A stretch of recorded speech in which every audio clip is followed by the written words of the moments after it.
પછી વાત કરીએ એસ ક્વાડ. આપ જાણતા હશો કે ક્વાડના અંદર કેટલા દેશો છે? ડેફિનેટલી 4 છે. અમેરિકા, ઓસ્ટ્રેલિયા, જાપાન અને ભારત. કયા કયા છે?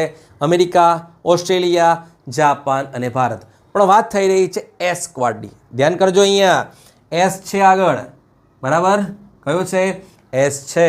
તો હવે જે તાજેતરમાં ચર્ચામાં રહેલ જે એસ સ્ક્વાડ છે એ કયા દેશોનું સંગઠન છે, એટલે કે ઓર્ગેનાઇઝેશન છે?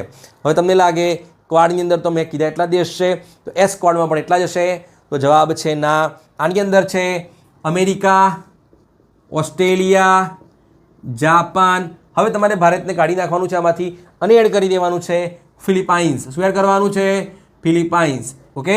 તો ચર્ચામાં કેમ હતું? ચર્ચામાં એટલા માટે હતું કે જે ફિલિપાઇન્સના જે ડિફેન્સ મિનિસ્ટર છે એવું કહી રહ્યા છે કે હવે અમે ભારતને શું કરવા માગીએ છીએ?